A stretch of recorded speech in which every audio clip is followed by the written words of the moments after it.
Good evening, everyone. Thank you for coming out tonight.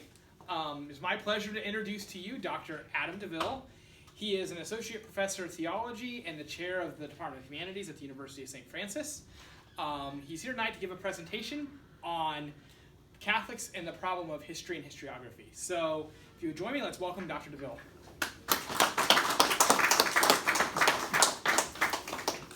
Thanks, Drew. It's always good to be back here, and I appreciate the invitation. So I'll probably do three things tonight, and that is talk a bit about history, talk about some of the abuses of history, and then talk about how to avoid some of those abuses of history. It was 10 years ago in June of 2011, I was on a panel at a conference in Washington, D.C. with Robert Taft, who was then probably the leading church historian in the world. Taft was a Jesuit priest. He died about 3 years ago now.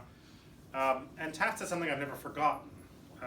Based on his 50 plus years of writing about church history, he said, he kind of groaned, in fact, at the conference. He said, nobody ever really reads church history.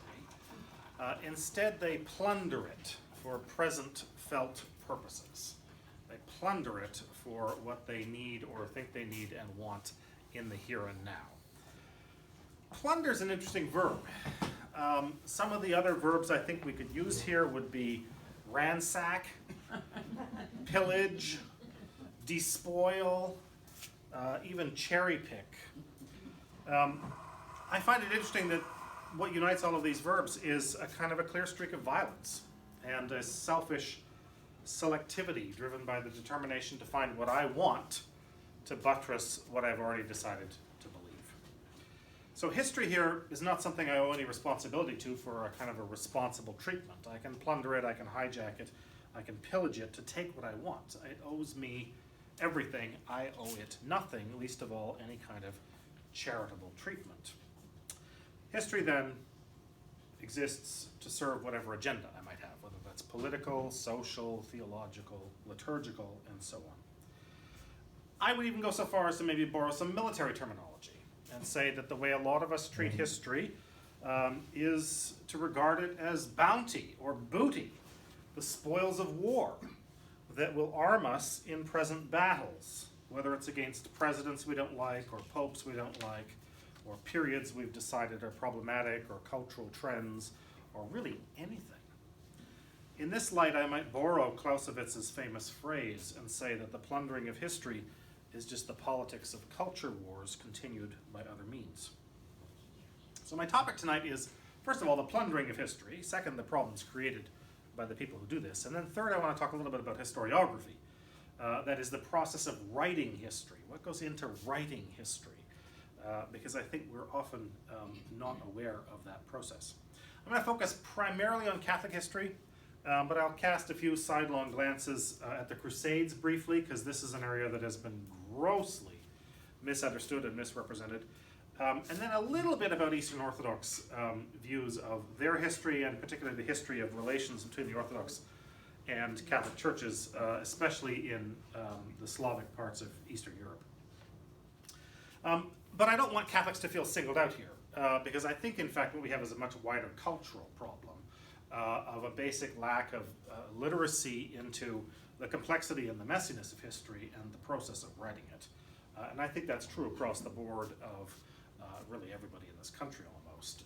If you attend, for example, even as recently as last month, to some of the debates around whether the statue of Robert E. Lee in Virginia should be taken down or not, and whether other statues around the world should be taken down or left up. I think what we have here is a basic ignorance, not just of history, I would say, but even of basic human anthropology. By that I mean a basic insight into the complexity and the messiness of the human person. Right? Because if we were honest, I think we would all have, and we were to be consistent, I think we'd all have to say, nobody gets a monument. Because nobody, as St. Paul says, lives who has not sinned, right? And so if we're going to have a kind of a perfectionistic standard by which to try to put up monuments or take them down, then there would be no monuments. And I think that's a point that we don't often talk about.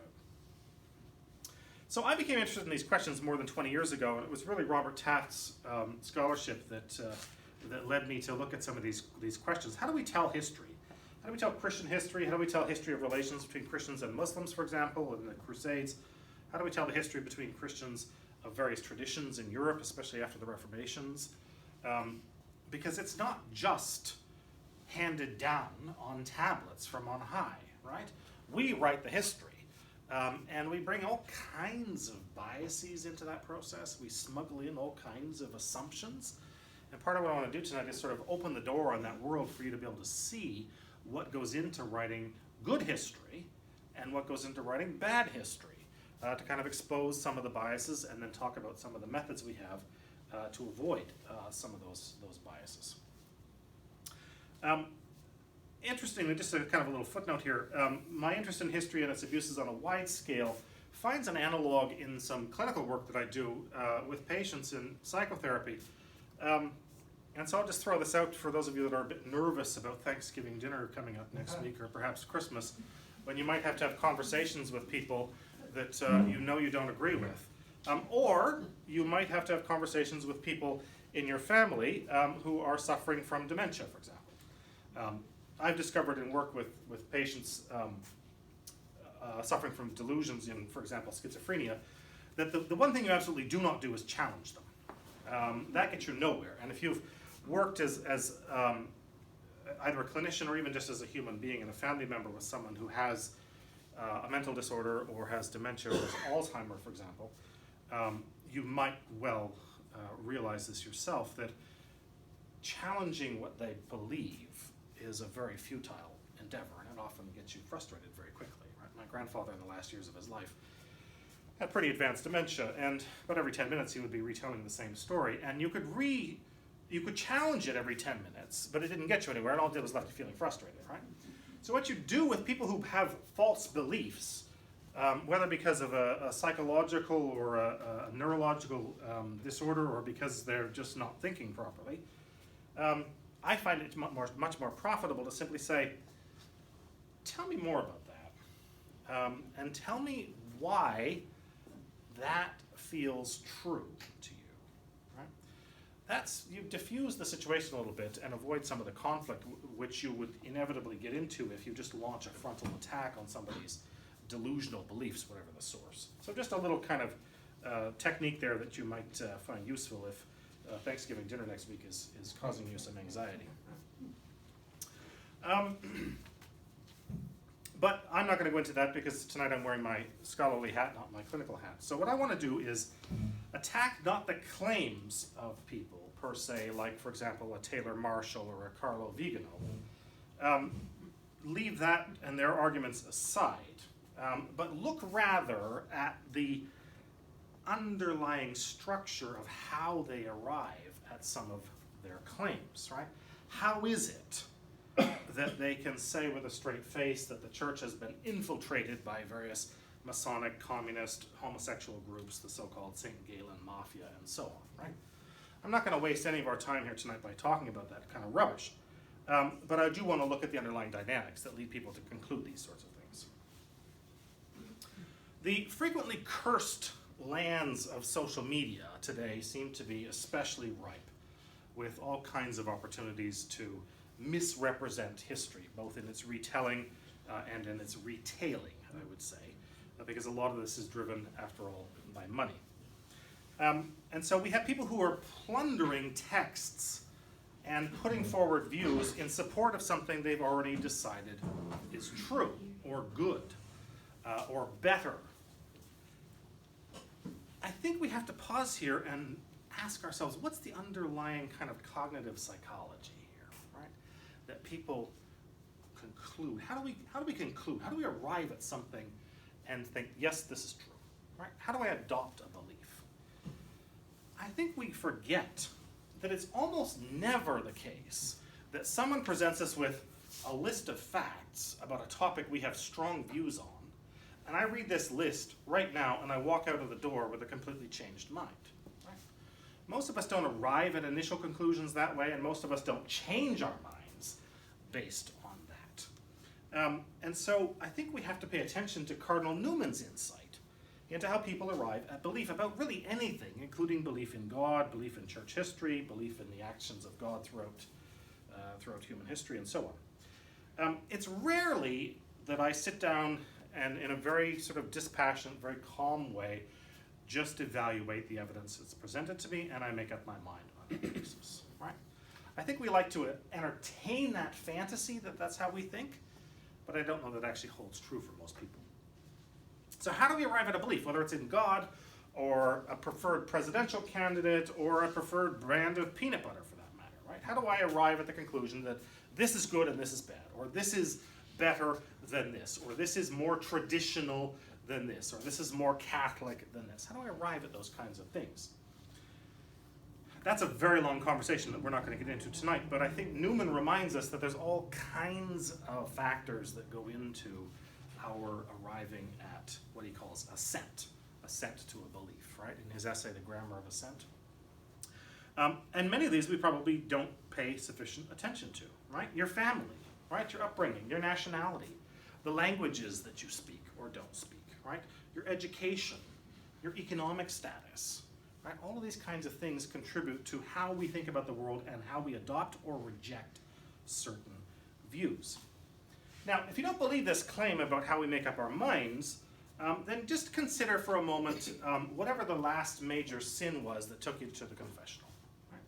Or consider what kind of struggle you might be having. You know, because the doctor's told you this for years, you've got to stop drinking, or you've got to eat less, or you've got to exercise more, or whatever it is. Right? You know you got to do that. But do you do it just because you know it? Right? Do any of us do something just because we know that it's good, or avoid something just because it's bad? Right? There are some people like that, but I think they're a very small minority.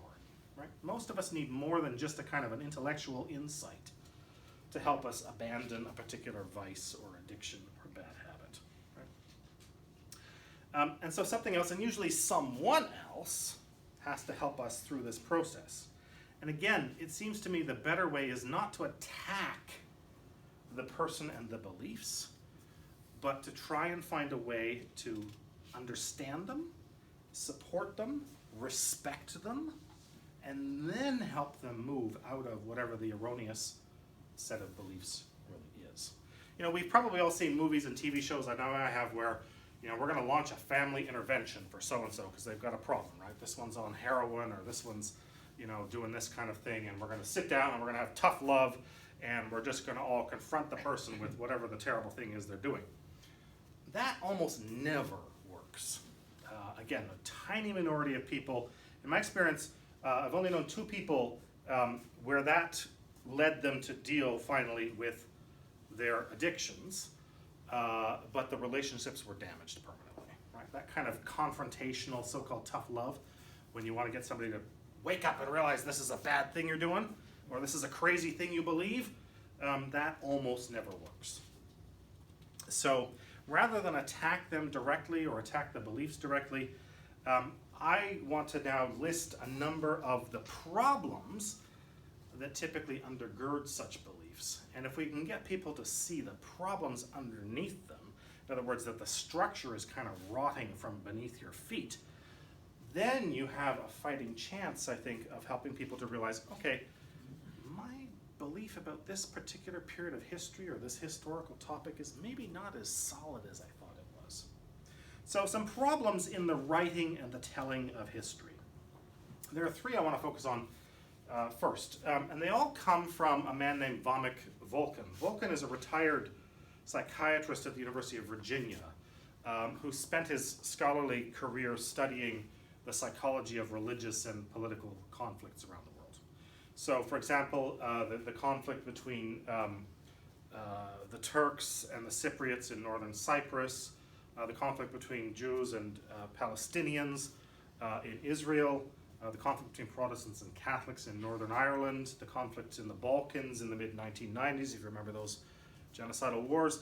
Volkan has gone around and studied those conflicts, and part of what he's realized is a lot of those conflicts are driven by bad history. Because we don't sit down and tell the history in a dispassionate way. We tell the history in order to make our side look good and the other side look bad, right? And so Volkan has 3 concepts here that I found very, very helpful and valuable. three problematic ways of telling history. First one he focuses on is what he calls time collapse. Right? Time collapse. What does that mean? Let me give you an example. I've never forgotten 20 years ago now, in the spring of 2001, listening on EWTN radio to Pope John Paul II's plane as it touched down in Athens, Greece. Right? A majority Orthodox country that Pope John Paul had wanted to visit for a long time. The week before he visits, there were protests in the streets of Athens and elsewhere in Greece of Christians, monks and nuns, we saw the TV footage, who were burning the Pope in effigy. Right? These are fellow Christians who were attacking another Christian coming from Rome. Why were they doing that? What were some of the slogans on the placards they were carrying at the protest? What did those say? They talked about him as the great crusader coming to destroy their Orthodox country. What are they talking about, the great crusader? What? Some of the protesters in 2001 were not happy that the Pope was coming because they felt he was personally responsible for what Catholics had done to Orthodox Christians in the Fourth Crusade. So when was the Fourth Crusade? Who can tell me the year? Anybody? 1204. So almost exactly 800 years before the Pope sets foot in Greece, there are some Greek Christians who are saying, you are responsible for what happened during the Fourth Crusade. That's an example of time collapse, right? What about the intervening 800 years? What about the millions of Christians that have lived between then and now? What about the changed views Christians have of each other?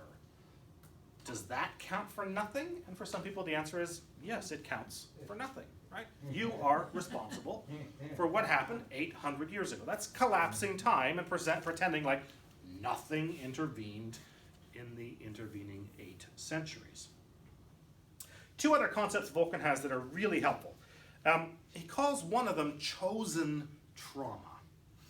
A lot of national histories and some Christian histories will focus, or I might even say fixate, on some kind of wound in the past, and you interpret everything through that, right? You are constantly hearkening back to that. You can't let it go, and you are constantly sort of advertising to the world that your identity is one of victim, right?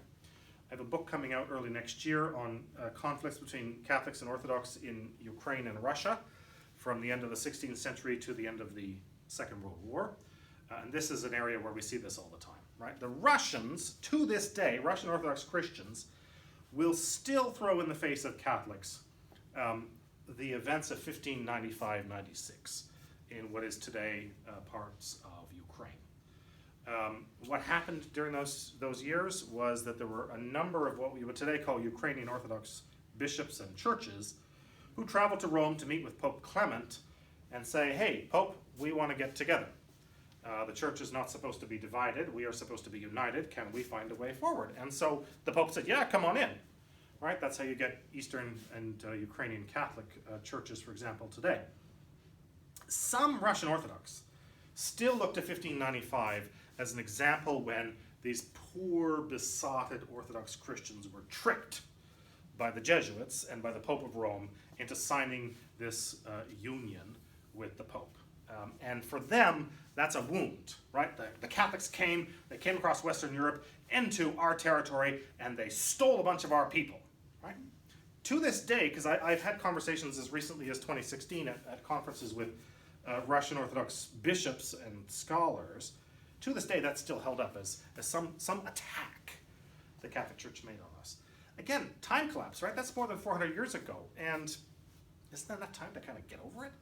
You know, if that's even an accurate understanding of what happened, and I would say, and the book I'm publishing says this too, it's not an accurate way of looking at it, right? Catholics didn't come to Ukraine to lure people into the Catholic Church. These people literally traveled across Western Europe into the city of Rome to have personal conversations with the Pope. But some Russian Christians still like, that's our trauma. You've traumatized us, you've wounded us. Third concept Vulcan talks about is chosen glory. We don't often tell history to confess our faults. We tell history to make ourselves look glorious and mighty and triumphant over our enemies.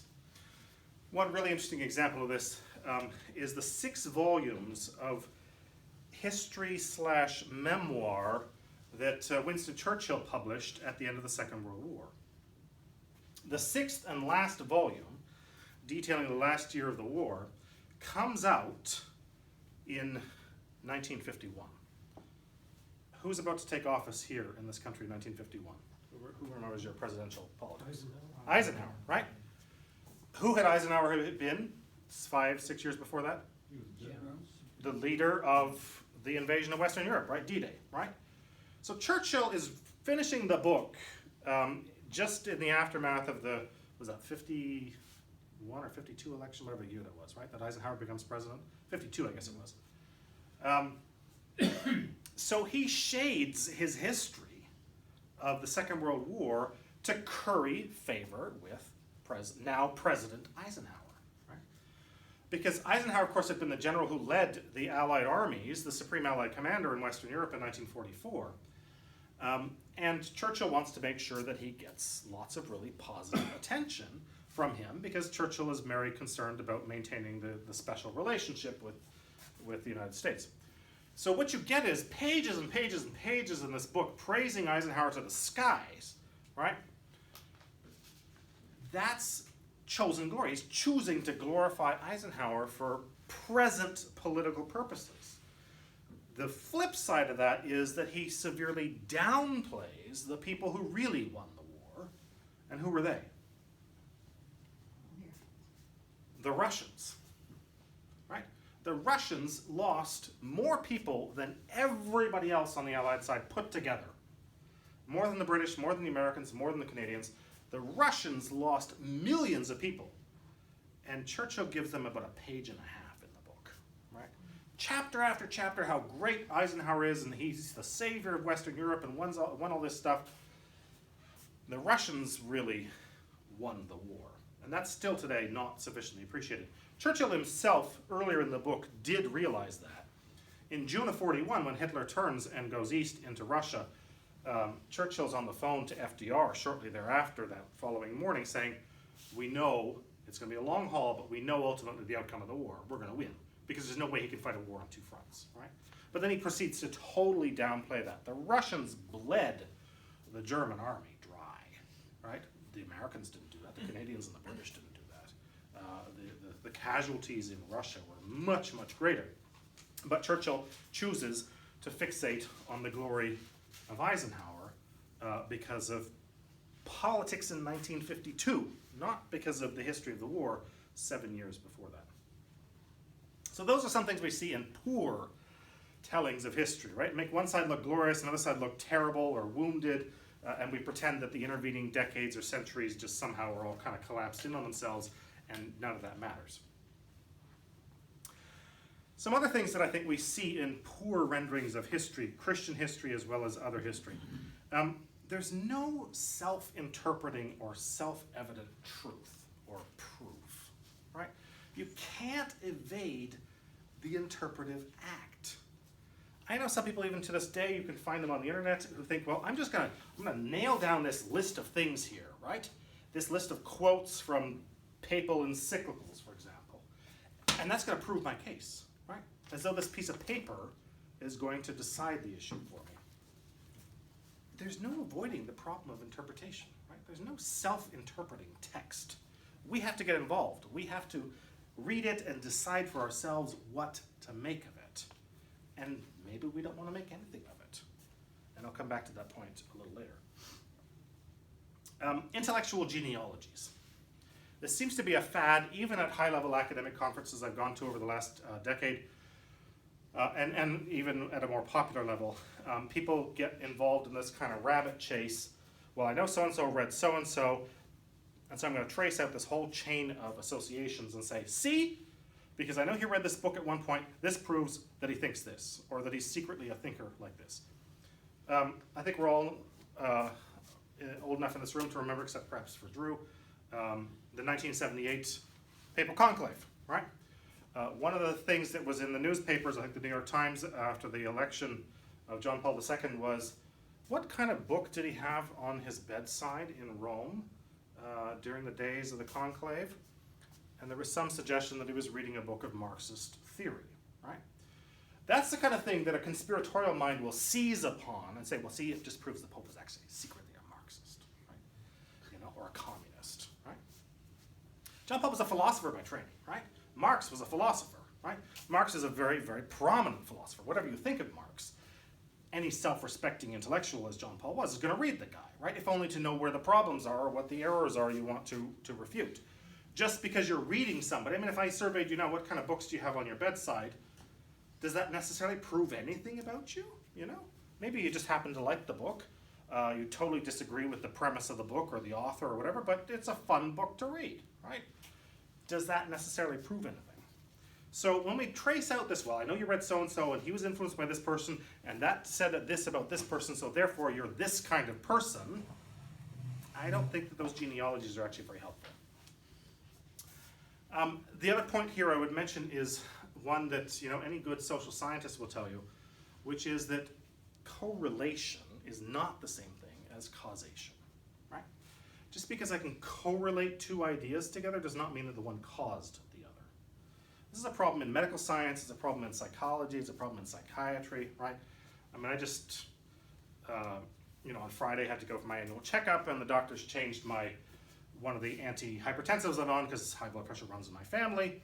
And I got home and, the pharmacist gives you the little paper on the drug, right? Well, this paper was about this big, with print this small. I could have spent an hour and a half just trying to read, a couple of the paragraphs. And one of the things that they have to do to bring a drug to market is to prove that the actual drug itself causes something. It doesn't just happen to coincide with something, it actually causes something, right? That's a very high standard. It's very difficult to prove, right? I can prove that two variables change, but does that mean that they necessarily are in a causal relationship? Or maybe they just happen to change at the same time because of a third variable was acting on both of them, right? So causation and correlation in intellectual history are things I think we have to be very, very careful about. I think as Christians, this is a point for us we can appreciate perhaps more than others. Human motivation is mysterious, right? And it can be very ambivalent. Again, think of your last trip to the confessional, right? You told Father so-and-so whatever it is you're struggling with, and you're like, you made your act of contrition, right? I will not do this again. Maybe you were good for a couple days, right? And then you kind of fell back into that thing again, right? We come out of the confessional, that's it, I'm done, I'm not doing that again, right? And then you kind of pull back into it. Or we're really, really convicted that this thing is wrong, I know I've got to stop this. And a couple days go by and you think, it's not that bad, right? Could have a little bit, right? We are ambivalent creatures. We are shot through with ambivalence. And I think we need to recognize that when we're reading history too, right?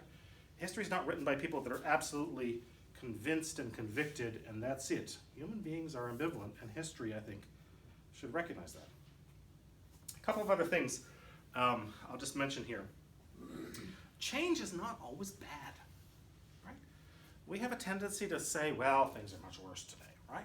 I mean, I know I do this. I mean, I posted something on Facebook last week. Drew and I were talking about this over dinner, just sort of despairing of a particular student's comments in one of my classes the week before. And the temptation there is to say, well, students today, it's all a disaster, right? They don't know anything, they can't read, they can't write, they're all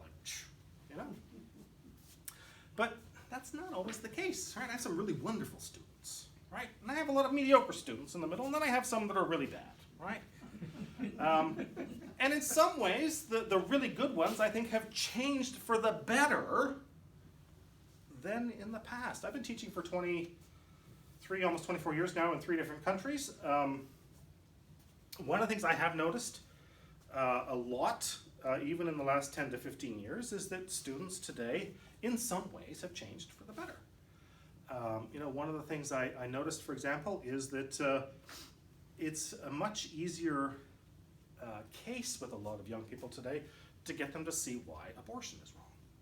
Right? It's not nearly as much of a fight as it was for earlier generations. for a lot of young people to not. I'm encouraged by that, right? I'm encouraged by that. There are other areas where, things might not be so good, but change is not always a bad thing. Sometimes people change in the right direction. And I think we have to acknowledge that history sometimes changes for the better, sometimes for the worse, right? And sometimes, most of the time, in fact, it's probably kind of a muddle in the middle, right? We're back and forth, just as we are in our trips to the confessional. Tradition is not a prison, right? Good Christian history is not going to treat tradition as a prison from which we cannot escape, right? If we did it in the 4th century, we must do it today. We're locked in, right? We have no choice. If St. Augustine said this was good enough, we need to do that right now, right? If Thomas Aquinas was doing this, we need to do that right now. We don't have any freedom of choice. Really? Really? What does St. Paul say to the Galatians?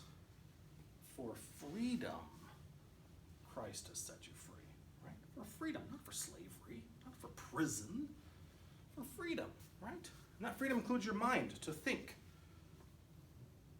And so when you do think about church history, I want to encourage you not to see it as some kind of halcyon age when all the liturgies were sung beautifully and all the priests behaved impeccably and all the popes taught perfectly and all the children went to Mass every day and everything was wonderful, right?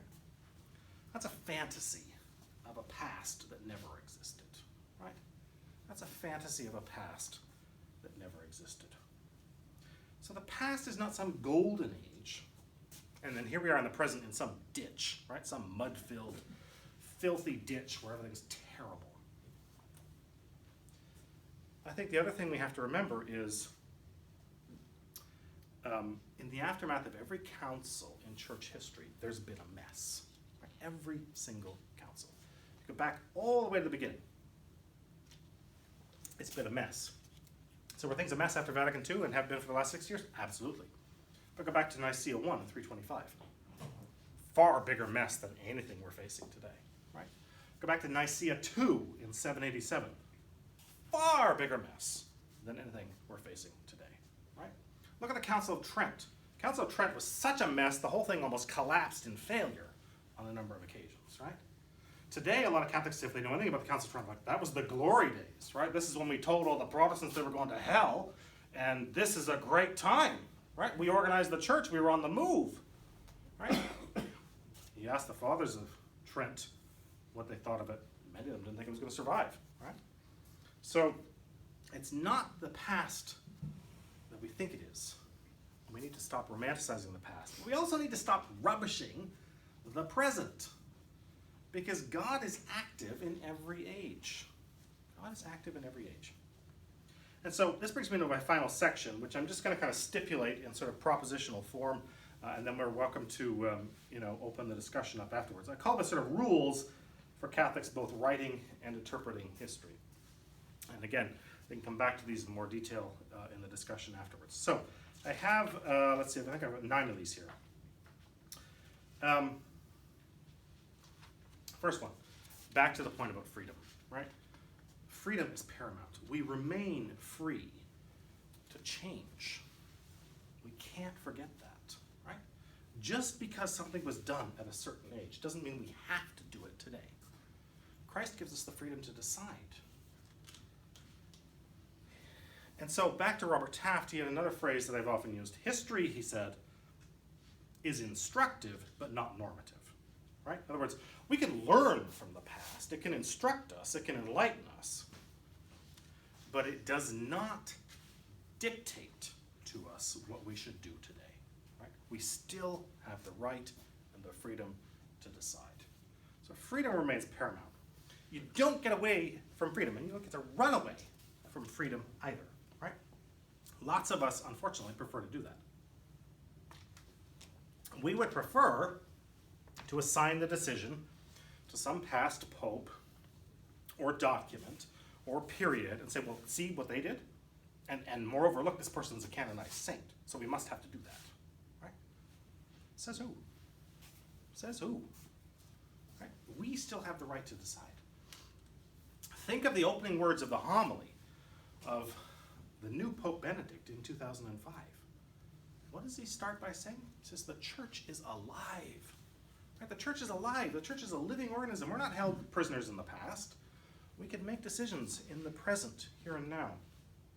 And if you don't believe me, then listen to the words of one of the great theologians of the last century, Hans von Balthasar, who was a very close friend of John Paul II and Benedict. And this is in 1939. He writes an essay on how to read church history. And he says the following: "No time is completely like another, and the church is always standing before a new situation, and therefore before a new decision in which she can let herself receive advice and admission from her past experiences, but in which, however, the decision itself must be faced directly. The past can never lighten, let alone dispense from, the decision itself." So we still have to decide. It may have been a great thing Augustine did in the 4th century or Aquinas in the 12th, but we still have to decide whether we want to import that today and why. Right? We don't automatically defer to the past, because we have the same freedom to decide today that Augustine did, that Aquinas did, that Basil the Great or John Damascus or anybody else in history has had. They had the freedom to decide, and if you read the Fathers, which lots of people like to talk about the Fathers and don't actually like to read them, the Fathers were constantly sifting, borrowing, changing, rejecting, right? They recognized that the church was alive. We're not a museum of objects that are dead from the past. Second point for reading and writing the history of the church, or really any history. Read and write the truth in love. Right? To alter St. Paul's phrase, preach the truth in love, he says, right? Most of us like to lob off the last 2 words. I just want to preach the truth, right? And you're going to listen. And if I have to ram it down your throat, tough luck, right? Whom does that convince, right? Who finds that attractive? Right? We all know that. We all know that from our experience, right? Somebody tries to get in your face and tell you got to do it this way, or you're wrong, or you're going to hell, or whatever it is. Do we say, "Oh, thank you so much, tell me more. What a lovely person you are," right? Right? So, truth, yeah, but love, and don't just say, "Well, I'm telling you the truth, so that's the loving bit," right? You got to manifest that, right? Your tone, your conduct, your body language. Do I feel like you love me even as we're disagreeing? Or do I feel like you're trying to dominate or destroy me? So don't read history or write it to find proofs by which to smite your opponent, right? Or to denounce someone as a heretic or whatever it is, right? Read it in love. Third point I would say, read and write without ego, or without hope of being a social media influencer, whatever revolting idea that is, right? Or having 1 billion followers on TikTok or Twitter, or gaining money by selling your videos on YouTube, or gaining a position of power, right? Leave all that out. Strip all your passions out, right? Strip all your weird sort of hobby horses and fetishes and just leave them aside. Just allow yourself to be open to being informed by the past in all of its messiness, without trying to just pick the bits that confirm what you already believe.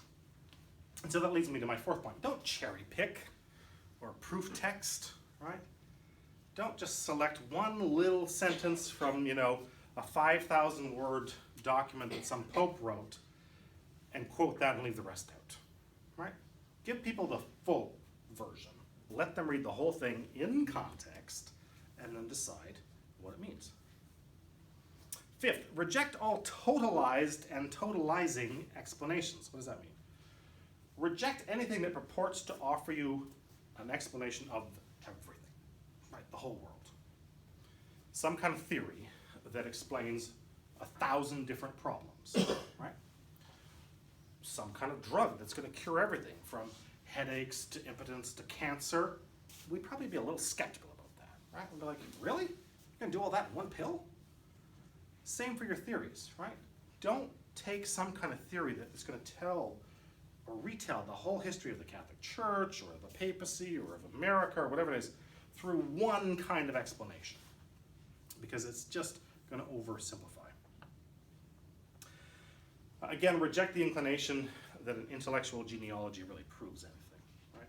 Just because somebody has read something doesn't mean that they're necessarily influenced by them or even believe what that person believes. Number 7, I tell my students this all the time, even though I'm not a Thomist, you should read and write and think like St. Thomas Aquinas. What do I mean by that? Well, anybody here read parts of the Summa or a little bit of Thomas over the years? Right. Thomas has a very particular method that I admire a great deal. And so Thomas, you can kind of break it down. You know, top of the page, his famous, "It would seem that," right? And so he'll lay out some kind of thesis that he's heard, right? Somebody's come to him and said, "It would seem that, you know, Pope Francis has gone off the deep end," right? So Aquinas, being a respectful, charitable person, is going to state that thesis without sneering at it, without twisting it or misrepresenting it, right? He's going to take it seriously for a moment.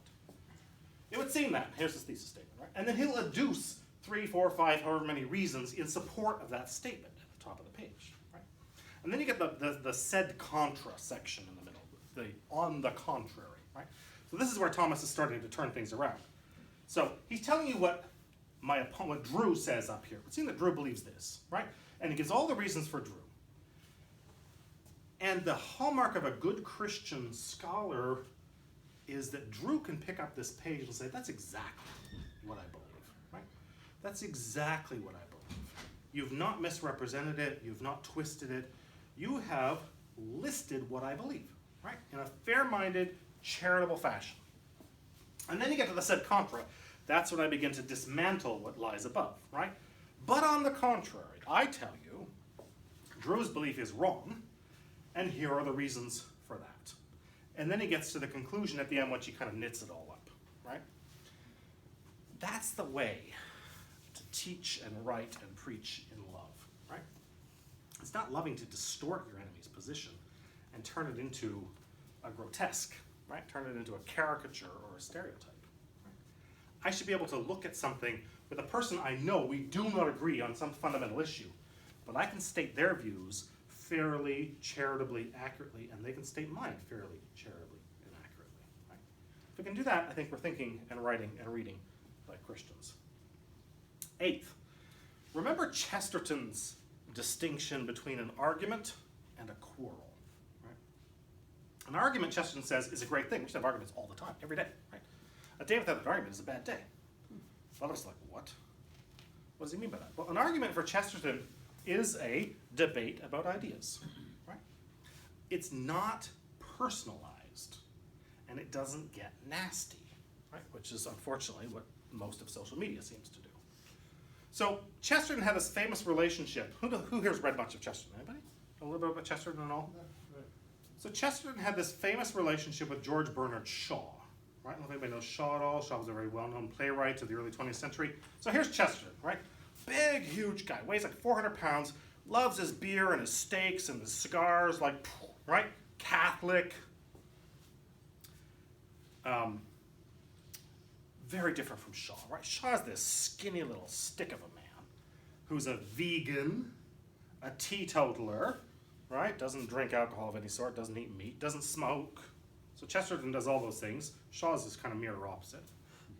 Chesterton is a fairly conservative Christian, politically as well. Shaw was a paid-up member of the Fabians in England, which was a socialist organization. Right? So politically, very, very different. Right? These guys were the best of friends. They would sit down and they'd have this clanging, knockout argument about, you know, why your view on this is wrong. No, it's your view that's wrong. Right? And then they go out for a drink. Right? They were good friends. So Chesterton said, that's an argument. A quarrel is when I say, you know, Drew, that's the stupidest thing I've ever heard in my life, right? Only a moron would believe what you believe, right? Instead of talking and arguing and having a drink together, we get into a quarrel, right? To use the old phrase, a quarrel is what you do when you hit somebody below the belt, right? Chesterton's like, don't do that, right? Because that's not loving. So don't do that. And that includes, I would say, for people looking at the past, right? Don't take below the belt shots on figures in the past or in the present. So the final point I would mention here is the importance of training to help us think about about history. Training helps us avoid the pitfalls I've mentioned tonight. Training helps us to overcome, I think, a tendency towards romanticization.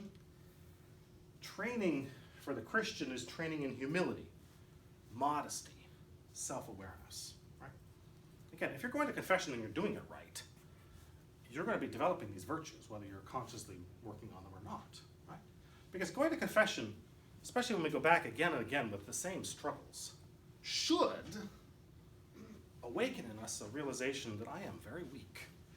Right? And if I know that about myself, how much more should I tolerate the weakness of other people? Because they're going through that struggle too. Right? So training awakens in us that kind of modesty, that kind of humility, that kind of self-awareness.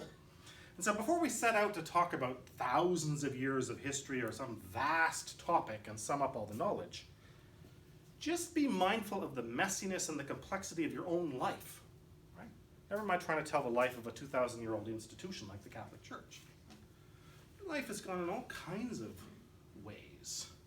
And there's all kinds of complications there. Right? If that's true for just you, just one person, how much more so is that going to be true for an institution that today numbers 1.5 billion people on the planet? Right? It's going to be a lot of messiness, a lot of diversity. So you wouldn't want your life reduced to a kind of a cheap cartoon figure, right? You'd be like, no, I'm aware that I've done some good things in my life, and I'm aware that I've done some things that I am deeply ashamed of. Right? That's your own life. That's the ambiguity, the ambivalence I was talking about, and that's the awareness, as the Russian writer Solzhenitsyn said, the line between good and evil runs through every human heart, right? And that's true for you as an individual. It's true for institutions. It's true for countries. It's true for political parties. It's true for human history in general. Perhaps above all, the most important thing to remember is that even in the messiness of your own life and the life of the church, God still exists, and God loves you. The church has not disappeared from the face of the earth, and it won't. And so we can serenely survey the past, right? We can serenely survey the present. I mean, I can count on one hand in the last month alone how many headlines, France, Nebraska, Cleveland, Fort Wayne, where there have been reports of priestly sexual abuse. Right? It's like one a week nowadays, right? These headlines don't stop. So how do we deal with that, right? We can look at it and we say, you know what? There has been evil and sin in the church from the beginning. That doesn't mean we tolerate it or we just turn a blind eye to it. Well, what can I do, right? But it does mean that our age is no different than any other. Right? There are canons going back as far as recorded history, canon law, dealing with sexual offenses by the clergy. Right? I trace them back to at least the 2nd century. You've got canons on the books in the 2nd century. What does that tell you? There's been a problem from the beginning, right? So we should be able to realize that, okay, there's still a problem, we still need to fix it, but it doesn't make our age worse than any other, and we need to sort of pine for some pristine past that never really existed. So let's not indulge in that tendency to sort of romanticize the past. The 9th point on the list returns us to Taft. And he published an article in 1996 in which he talked about how should Christians talk about their history, right? And so he had a number of points here. I'm just going to read this passage as we kind of wind up. So Taft says, one deals with texts and facts in context. And theories cede to historical data, give place to historical data, not vice versa, right? So if your theory is that the church is the worst possible institution it's ever been, it's absolutely most corrupt in 2021, and you find evidence of horrible corruption in 1917 or 1802 or 574, you've got to allow the facts from those period to alter your theory that says it's all bad right now, right? So your theories have to give way to the historical data, not vice versa. You have to be objective, he says. That means evidence must be presented not tendentiously slanted to support a position, but without bias, to find an answer to the question, whatever that answer may be. Though no study can ever pretend to cover all the evidence, the selection and presentation of the evidence must be comprehensive. That is, sufficiently representative to avoid glossing over or explaining away what does not comfortably fit into some preconceived theory. Finally, you must be scrupulously fair in presenting and evaluating the evidence, sedulously avoiding caricature and without substituting rhetoric for the facts. Right? Don't allow your theory to explain away inconvenient truths. What does that mean? Well, as I always remind my students, the church, like Christ, is of two natures, right? Human and divine. If you want to tell the history of the church as being nothing but the history of angels, right, you're leaving out the whole reality of human sinfulness. But if you hate the church and you want to portray the Catholic Church as nothing but an agent of corruption and a household full of serial sex abusers and corrupt popes getting suitcases full of cash, you're doing a disservice in that way too. Right? The church is both saints and sinners, and it always has been. So you've got to present the whole picture, not just the good bits. Look at all the saints we've got. Yeah, but look at all the demons we've had to deal with too. Right? Look at all the people who've done horrible things in the name of the church. You want to play up the one at the expense of the other? Both, I think, will give us an incomplete history. And so we need the training, I say, to be able to read and understand our own history. And if we do history in the way I've kind of suggested here tonight, we will be doing it in a form that I call ascetical. Right? Askesis is the Greek word for training. It originally refers to the first generation of athletes training for the original Olympics in Greece. Right? Christians have adopted the word to talk about the training we all do. Perhaps the clearest example of that would be some period like Lent, right? Or Fridays, as we used to do, right? We train ourselves to give up meat, for example, for a certain period for certain reasons, right? You need to train your mind, too, to think about history. To be able to write it without substituting rhetoric for facts, without turning things into a caricature, and so on. I want to just kind of end by reassuring you that if you write history in this way, you don't drain it of all color. Right? You don't turn it into some boring sort of committee document that's bled out of all the humanity, right? There are still plenty of things in history that are evil, that should be called out, right? But there are still plenty of things in history that are great, and we should be respectful of. Tell them both, right? Without slanting and without shading things. So finally, I would just sort of plead with you, don't allow yourself to be threatened or made anxious by the mess you see in the church today. Don't think that this mess is any worse than any other period in the past, because I don't think it is. And if you don't believe me on this, then I'm going to conclude with these words from the greatest mind of 19th century English letters, John Henry Cardinal Newman, one of the church's greatest scholars, greatest historians, and newest saints, too. In 1879, he wrote the following.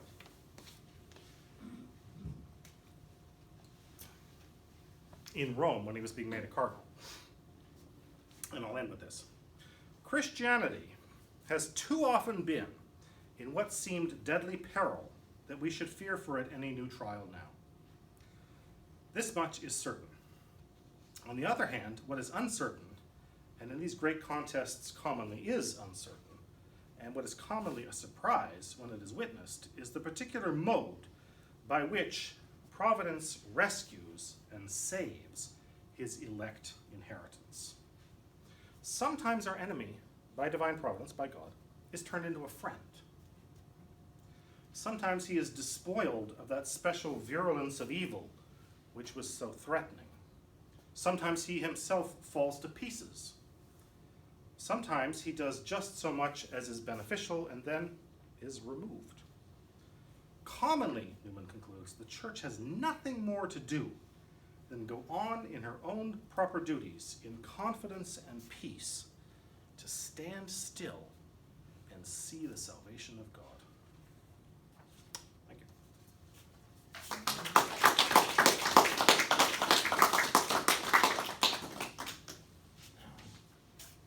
I'm always much more interested in the comments and discussion afterwards than the lecture itself, so have at it. Any questions for him? Any thoughts? Anything you want to share? Something that you want to hear a little more about that you didn't address in detail? Yeah. Okay, I have a question. I think I was reading the Iceland Visitor today, and there was articles about the idea of receiving Holy Communion, whether you're, I believe, your belief system seems to be against the Catholic Church, and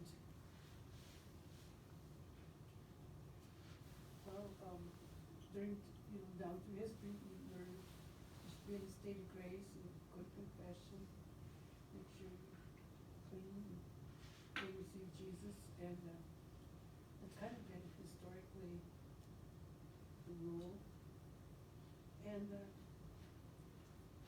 it just seems like there's not a stance on it at this point to follow up on what we traditionally believe.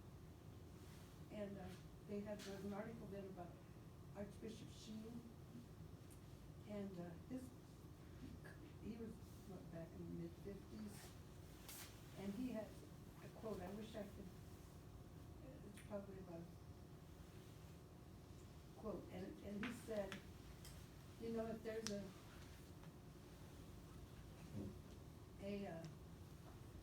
controversy, two-sided, supposedly, and the thing is, he said, if it's usually the people that are, he said, if to make no decision is a decision. It's kind of like in the middle, but that shouldn't be. You should be on one side or the other. There's either yes or no. It's not. There's no middle road. And he said, but usually people that are standing for the right side of a situation according to tradition or whatever, that they just kind of sit back and are satisfied that they're right, or supposedly. And he said it's really the people on the other side that are more passionate and on fire to make changes according, opposite of what has been tradition. So that's, and then that was what Bishop Sheen said, that he said there should only be two choices, not a middle, undecided choice, because a lot of these choices, you can just look at the 10 Commandments, which we've had, and that's from God. So who's going to dispute God? So I wish I could have, because I shared that quote just this week of how Bishop Sheen, he was so wise. I wish we could get his programs back on the Catholic circles to, just know things that way. Have you studied Bishop Sheen? A little bit, yeah. I read the biography of him a number of years ago, and some of his works. Yeah. Amazing. Well, and the historian's job is to document, I think, in part, whether people follow the standards or not. It's not really the historian's job to sort of debate the validity of the standards. It's to say, here's what people believe, and then here's what they do, right? And I tell my students this all the time. Whatever it is you're reading, make sure you also, alongside of that, try to find out so far as possible what people are actually doing, right? Here's the catechism, which tells you do these things and don't do these things, right? But then here's the lived reality of what people do, and that's very much the historian's job, right? And that's true for everybody, right? There's some really fascinating data on surveys on, for example, Muslim practice in Russia. There are two things that some of you may realize that Muslims are never supposed to consume, right? One is alcohol, and the other is pork, right? But you read the data, and that's clearly defined and taught in the Islamic tradition. But then you read survey data on how many Muslims actually follow that, and it's a very different story, right? and it's the same for Catholics, whether Catholics believe something about the Eucharist or about contraception or, you name it. The teaching is clear, but part of the historian's job is to say, well, and other scholars too, is to say, that's the teaching, but what are people actually doing, and let's be aware of that, because that's useful, to determine what do we need to do next, right? How do we get people to move towards embracing the standard and living the life that they're called to? Because plainly we can see right now that these people are not doing that. And so I think that's, one of the challenges. If you get a chance to read those, they had about 5 letters to the editor. And they were all, kind of believing the old-fashioned tradition that being transferred. I mean, so if you get a chance to read those were good today, this weekend. Okay. I thought, well, there's somebody coming up for air. It's voicing it and writing about it. But today, that's what everybody seems to concentrate on is, you see it in every article, and every TV program, and every talk show, and the Catholic Church teaches this and teaches that, but 70% don't do this, and 90% don't do that, and and it's like we're also negative, and so. I'm not sure I believe all those numbers sometimes, but just last week in class with some of my students got into this, how much of the surveys can be relied, because that can really be shaped by the type of question you ask. Right. Sorry, but I didn't mean to interrupt. Finish your. No, that's, but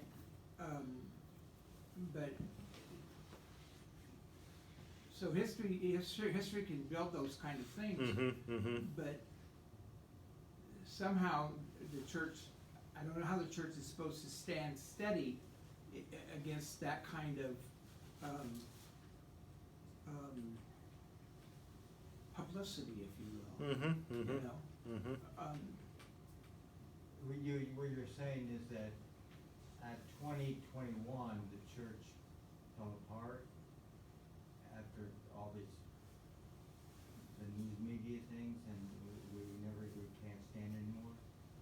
No, well, no, I think you're right when you say the church has always had sinners. I mean, we're all sinners, except Jesus and Mary.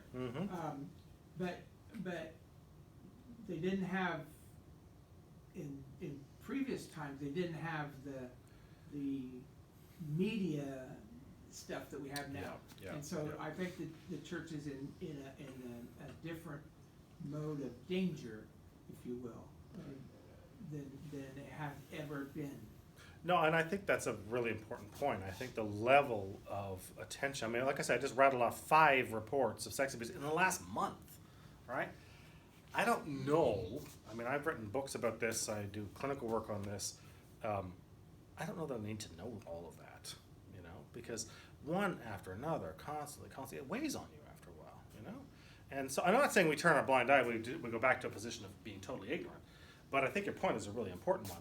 The constant sort of media barrage is, I don't know that really helps anybody.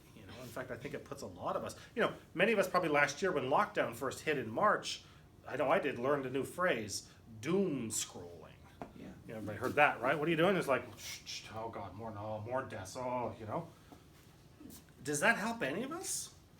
Do we need to be doing that? Does that help the church, which I think is your point? And I don't know that it does, but I think the problem with us as human beings is we love our technology and we race to embrace it, and then about 20 years after we're back, we're like, is that a good idea? Like it's kind of doing a number on us. It's maybe it wasn't such a great idea, but by that point, of course, it's too late. But I think that's still a valid question we need to be asking: is this constant, focus and pressure and story after story? Well, I don't know if it's healthy. What you said about what Newman wrote, and that Christianity is in deadly peril. Well, it always has. And that's his point. Is exactly right. Yeah. What we have to do. Yeah. Is what you said, is to train yourself in what is good and what is evil. And you mention that there was a fine line, or a fine veil, or a fine, you know, Solzhenitsyn's point, yeah. thread. Yep. But, you know, and of course, what you were talking about is that the people are making decisions and no decisions. So it's a no decision of the nuns, or when, you know, they can't, they don't have any religion because they can't decide, or whatever it is, you know. Well, it's a matter of leadership, and yeah, we're in a point where there is no Charles Borromeo, or there, you know, he was alone, or, you know. But see, that's exactly Newman's point too, because everybody in 1879 was saying the same thing. We're doomed. We're done. French Revolution, the railway, the telegraph, all this technology is going to ruin life, right? And Newman is steeped in history, you know, all the way back to the 4th century. And Newman is like, we've heard this message every generation. So part of what he's doing in 1879 is saying to Christians, just relax a little bit, right? Remember, yeah, that we face this constantly. We've always been in deadly peril, and we're still here, you know? We're still here, and I think that's the point we sometimes maybe lose sight of, is that the church is here for the long haul, right? And if we believe the scriptures that the gates of hell are not going to prevail over the church, that doesn't mean that every little local parish right around the world is always going to survive, but the broader institution is, you know? I mean, I know for many of us in the Western world, we look at the numbers, you know, especially after the pandemic, lots of people aren't coming back, right? Numbers are already on the way down. But look at Africa. Right? Look at parts of Asia. Right? You know, the number of Christians that have grown just in Africa over the last 100 years.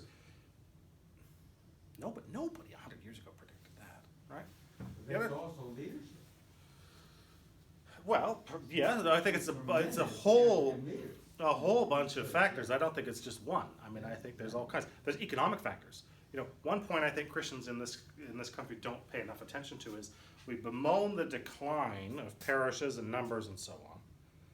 And we think, well, it's secularism, or it's this, or it's a lack of leadership, or it's we're being too lax on something. You know what the big factor is? The car. Nobody pays attention to this. The car, right? Once we got mobility, we picked up and moved. You know, how often does the average American move? Every 5 years, right? 50% of people in this country every 5 years move somewhere else, right? A lot of it is not, well, I don't want to go to church because I don't like what the Pope is saying. A lot of it is because I have to move and race across the country looking for employment. So, you know, again, we have to be wary of kind of monocausal explanations. Well, it's all this or it's all that. I think it's a bunch of things, and we don't often think about the social and economic factors, right? When you get, and in that regard, the Amish that we have so many of around here have got something we should really be paying serious attention to, right? You know? If you want your community to thrive, you need your community to stay put. And we're addicted to moving, right? We're addicted to being on the move and plugged in and able to jump in our cars and go wherever we want. And I think we haven't officially or sufficiently attended to that fact. You mentioned, you know, the mode, or the word change. Huh. And of course, I'm a Benedict monk. I'm an oblate, but I'm around the monks a lot. But that's the one thing we thrive on, is change. If you don't change every moment, you know, if you can't change on a dime, then you're not listening. You're not listening to what God is saying. So that's the key, is that, yeah, we got all this transportation, this mobility, and you know, but it's me that has to be the person that has to be able to change. Newman has a wonderful phrase I often go back to. He says, to live is to change, and to be perfect is to have changed often, right? You want to be perfect, you want to be a saint, you want to be completely filled with God, you got to be changing all the time, right? You got to be in that kind of dynamic mode of, what do I still need to shed, to cast off? What vices am I still guilty of or carrying around, and how can I get rid of that stuff so there's more room for God? Be careful with change. Change. No, absolutely. Change. Yeah. If Yep. you're just changing for the sake of change, Right. then you've got big problems. Yes. Yeah. That change for the sake of changing for what God is Mm-hmm. wanting you to do Yep. for change. Yep. That's a different course. Yep. Because then you can't go wrong. Yep. Well, Newman again, I think kind of deals at that point, right? It says the church has but to stand still Right.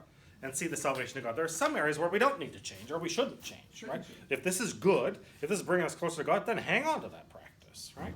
Yeah. But be open to where the other things you're not doing or you're doing poorly need to change. So it's that kind of constant discernment you have to. And that's sort of where at least in this country, today, is that everybody's into change constantly. Gotta change to get a job, you gotta yep, move to get yep. a job, you've gotta do, it's this constant whirl of change around you, and so now. Bad change. Yeah, bad change, and so Yep, people yep. now look at, well, why isn't the church changing, Why isn't the church allowing Mhm, homosexual mhm, marriages, mhm, Everybody else is, get with it, church, what the heck's wrong with you, Mm-hmm, mm-hmm. So Yep. it's, So we have 2,500. that's the pressure, because they don't understand good change and bad change. Yeah, absolutely. Yep, yep, you know. yep. And it's something that I've told several people this, I just got a quote from Mother Teresa that has really hit me and made me really reflect the last couple of years is somebody had asked her, Mother Teresa, what do you think you can do to make the world a better place? And here's this nun that has done, more than, and she said, I can change myself. Yeah. And I thought, Yeah. wow, that's, it really made me reflect. Yep. It is easy to change in terms of location, this and that, but that stand still, I keep thinking one of the things that, for me, going in front of adoration is like, wow, not only in front of Jesus, it's the stillness, that's where he Yep, speaks to me, yep. that, Lane, these are some things, in a gentle way, that you really have been doing that need to change. And it's like, wow, sometimes I'm like, oh, I didn't realize that, but I can be an active person. Yep. When you're still, and then, like that, and just so that be still. And we need to obviously never back down from speak the truth in love. We can't just be silent unless Mhm, God's mhm. calling us to be Mhm, silent and just mhm. pray. Yep, yep. And then to know, to surrender. My husband loves to surrender, Novena. To surrender and to know God is in charge. He will always turn things into good, and we cannot lose our faith in that. I think Yep. so often when we read the lives of the saints, we kind of miss out on the fact that they're living in a certain period of time. Mm-hmm, And there was all kinds of things happening yep. around them. And for the most part, they were alone. They had to figure out the Mhm, change mhm, that mhm. God wanted in them. Mm-hmm, mm-hmm. And then as you read it, you could get lost in, well, we better do this because that's what led this person to sanctity. Mm-hmm, mm-hmm. It's different for every Different person. context of, yeah, that's right, and God honors that, He doesn't expect us to become kind of cookie cutter cutouts of each other, right? God honors the uniqueness of people and their gifts and how he calls them and forms them and shapes them. There's some commonalities in those cases, but there's a lot of that diversity that people are allowed for as well. But it all involves change. Yeah. Mhm. Yeah, Change for yourself. You can only change you. Yeah. And prayer is essential to that change. And I think, I'm not sure people understand that today, that prayer, Mm-hmm. consistent prayer in your life is Mhm. what changes you, Mm-hmm. Mm-hmm. Yep. that Yep. prayer connection. Yep. Well, and I think the other point, I've been thinking about this passage for a lot in the last few days. Carl Rogers, one of the great American pioneers of psychotherapy in the middle of the last century, said if you want to really change yourself, you have to start by radical acceptance, right? If you're constantly berating yourself, oh, I'm a terrible person, I need to change, right? Oh, I'm such an awful sinner, probably not going to get very far, right? If you could say, I accept myself the way I am, right? And really mean that, really come to accept that and love that person, then you've got a fighting chance of actually making some change, right? But if you're just kind of constantly tearing yourself down and berating yourself, we know that. How many people make New Year's resolutions in 6 weeks' time, right? And then they fall apart after a couple days, or we take on something at the beginning of Lent and then we get mad at ourselves and you're going to restart. Well, maybe maybe instead of getting mad at yourself, when you fail in your New Year's resolution or your Lenten resolution or whatever it is, accept that, right? Because God does, right? God accepts that. It's so funny when Christ says love your neighbor as yourself, because I think for most of us it's easier to love our neighbors than ourselves, right? It puts them on the same level. We're like, well, the neighbor, okay, that's fine. They annoy me, but I can see my way. I know as a Christian I should love my neighbor. Myself? Ugh, So. You talked quite a bit about the standpoint of trying to go back and take what's from the past. Reminded me of a line from C.S. Lewis, where C.S. Lewis distinguishes between two equal but opposite errors. One is going back to the past and taking what you find and saying we need to preserve that, like a museum today, put that here. And the other extreme was what he called the chronological snobbery. So how do you think, do you think the principles that you laid out would help us avoid both of those extremes? Yeah, I'm glad you brought that up. That's an interesting way, because I think chronological snobbery can work both ways, right? We can think, well, we're modern people. We're 21st century people, so we got it made, right? We are better than everybody else. All those poor slobs that came before us, they didn't have it as good, right? This is the time to be alive, right? That's one version of that. The other version is like, oh, God, why did I have to be born in this century, right? Why couldn't I have been born in some other imagined golden age, right? Neither of those is a Christian attitude, right? God has put people where he wants them, when he wants them, and you got to figure out what to do with that, right? And so don't be running down the past or the future or building up the present. Accept, I think, where you are and when you exist and when your life exists, and thank God for all the blessings that you've got in this time and era, without running one or the other down. I don't know if that's kind of what he suggests or not, but it seems to me that's... He does, he goes for a middle ground there, and he says that you can't really just, he says some people take the past and do it. You do it at a local history museum, where you just preserve this stuff to be preserving it. Yeah. And he said, on the other hand, you have the people that will say, this is like the best age.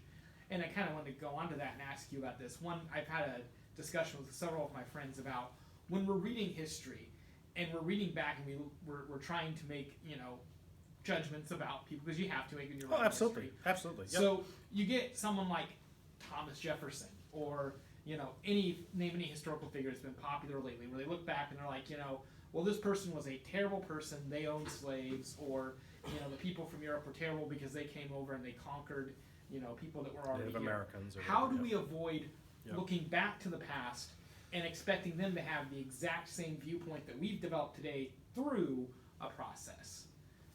Yeah, and that's a crucial point, and I think that's a constant struggle, because I think every generation has a tendency to do that, right? We look back and say, well, how could they be so dumb, right?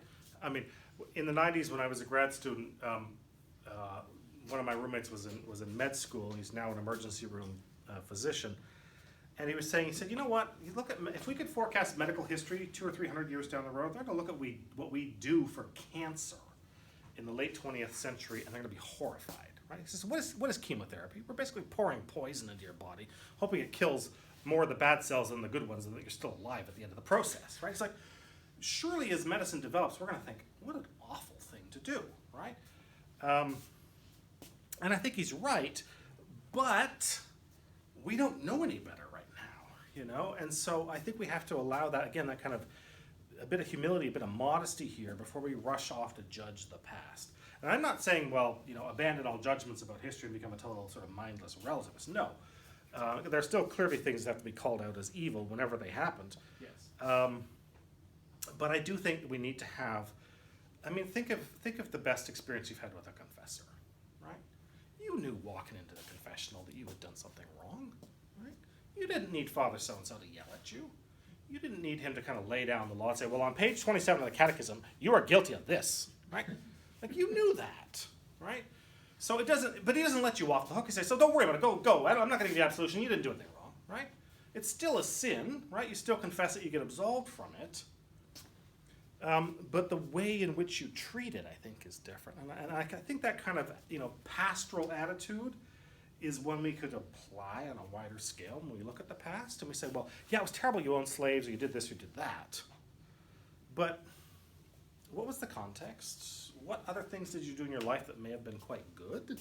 I don't think we want to just totally condemn Jefferson, for example, since you brought him up, because of the slave issue, as horrible as that is, because Jefferson did all kinds of really noble things for this country, right?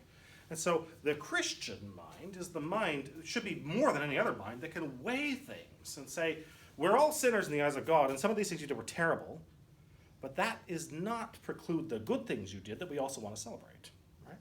And to be able to give that kind of balanced perspective, because again, that's the perspective we should have based on our own kind of, regular examination of conscience, and an awareness that in the balance, there are some things I've done pretty good, and there's some terrible things I've done. I would like God to be merciful with me and to mete out justice, right? Taking account of the good I did and the bad I did. I should apply the same standard to a historical figure or a contemporary figure for that matter. I don't know if that helps or not, but Yeah. okay. That's good. Okay. On that same point, though, you had you titled it the Rules for Catholics? Was that your rules? Rules for Catholics? Well, that's why John Paul had on his bedside the rules of radicals, Marxism, and so he's reading what makes them tick, and they don't accept those things, and they're not going to take it because they have these rules that say that we're going to bash you down to the ground, and we're not going to let you get up. And so, yeah, it's great to have the rules for Catholics and say, well, I'm a sinner, and well, that's not the way their rules are. So one way or the other, you're going to have to come up with a method of attack. Well, I think before you get to attack, you have to have a method of discernment. Because I think if you're going to think like a Christian, what you have to do, and Aquinas is a great example of this, but so are all of the other great figures. You have to go through what people say and find what's good in there, right? The fathers call this the method of despoiling the Egyptians, right? If you read Exodus, basically you get a text the night before. The women of Israel get a text the night before from God saying, we're on the move tomorrow, right? After 40 years of slavery, we're on the road out of town. Here's what you need to do to get prepared. What does he advise the Egyptian women to do? Go to all your mistresses Get gold. and steal their silver and their gold and their finest clothes, right? So you can wear them if you don't have good clothes, or you can sell them because you're going to need them on the road, right? And so the fathers of the church, all the way down to the present, John Paul included among them, say that's a method for intellectual inquiry as well. So read Marx, read Nietzsche and Hegel and Freud and everybody else, and see what's good in them. Because the same God who created you created them, right? The same God who gave you dignity gave them dignity, right? And we don't agree with all those ideas, absolutely, but there's still some good things in there, right? And the educated mind, the Christian mind, goes in search of those things, pull out what's good and leave the rest, right? Put it in your recycling bin, or burn it in your bonfire, whatever you want to do. Leave the garbage, but take the good, right? And that's the way to think like a Christian. Is to kind of sort and sift what is good and not just say, well, okay, if this person wrote it, it must be all garbage, right? Because that is not the way the Christian thinks, and that's not even strategically useful either, right? And you've already suggested this. If you're going to defeat somebody, you got to know what they're thinking, right? You got to know what the enemy's plan of attack is, so that you can plan your counterattack, or you can plan your defensive measure to contain that. So even thinking strategically, it's better to read them than just to say, well, these people are off limits. They're all, heretics or communists or whatever it is. We have, as Catholics, our rules, 7 sacraments. Mm-hmm, mm-hmm. And we can use all of them, and we are priests, women or men. We are priests at our baptism. Yep. So we have all of the things that are available as munitions mm-hmm. for the battle, Mm-hmm. Yep. so to Yep. speak. Yeah. Yep. Yep. Any other questions? Just want to say, I think this has been a wonderful presentation. Oh, thank you. Yeah, good. No, I'm glad to hear that. I hope it's helpful. So, yeah. The one last thing I would say Mhm. is, I know we've talked a lot about this, kind of wanted to give a practical example of what we're saying. Today you hear two very sometimes equal and opposite things about certain things. Like, we've talked a little bit about Vatican II here. You hear one side often saying, Vatican II was this extreme break with tradition that destroyed everything that the church was, and now we're in this, like you said, a ditch where we don't have anything. On the opposite side, you get someone that says, before Vatican II, it was the Dark Ages, the laity had no rights, the laity were just supposed to pray, pay, and obey, and there was nothing else there. And I think when you look at the real story, especially throughout history, the truth, as is often the case, isn't at either of those extremes. The truth is in between. Vatican II did a lot of good things. It is a council, was guided by the Holy Spirit according to our beliefs about what church councils are. So good had to come out of it. But at the same time, you can't say Vatican II did everything that was perfect, and then everything that came before was were the Dark Ages. So the truth is always, not always, often somewhere there in the middle. And I would just add to that one final point, which is I think, unfortunately, a lot of Catholic leadership for the last 60 years has not been really willing to level with people and be frank and say, there was a big mess, and some things we got wrong, and not all of this turned out as well as we hoped. In other words, there's kind of an official, and I understand this because all institutions do this, right? University I teach at, big companies, governments, we all want to put on a positive face, right? It's hard for leaders in public to admit we made mistakes or things didn't go so well, right? We like to rah, we did this great, we were the best, right? We achieved excellence, right? That slogan everybody uses today. I wish Catholic leaders were to be a little bit more honest in saying, yeah, Vatican II did some really good things, but here's some areas where we're still working, Here's some areas where it actually didn't go according to plan, and again, it's very strange to me that Christians seem to have such a difficulty with that when we should be the first ones to lead the rest of the world by example, right? We should be the first ones who are able to say, I'm a sinner, right? Here's what I did wrong, rather than kind of pretending that everything was great and kind of covering that up. So, well, the USCCB has meeting in Baltimore at the very moment, and Matthew Bunson said that something very strange happened. He said that they had a closed conference to begin the session, which has never happened as long as I've been closed session. So I think that, and it's about the Eucharist. So I think we're going to be very pleased how our leaders are going to go forward. Yeah. Well, thank you for a great discussion, and thank you, Drew, for the invitation. Thank you again. Yeah.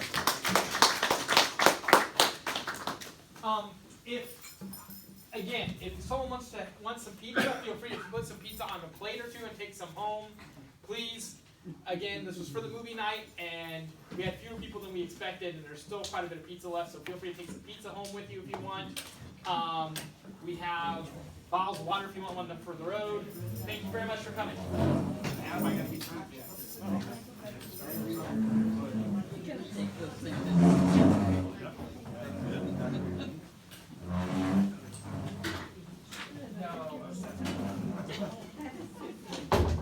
I'm so sorry. Hello there, how you doing? How's Dan doing? He has an 8 o'clock class appointed. Oh, no, I do, and I'm way behind on marking, and it's a crazy semester, so. How many is doing, 2 courses this semester? 3, okay. Which pocket? I got Oh, good for him. Yeah. Okay.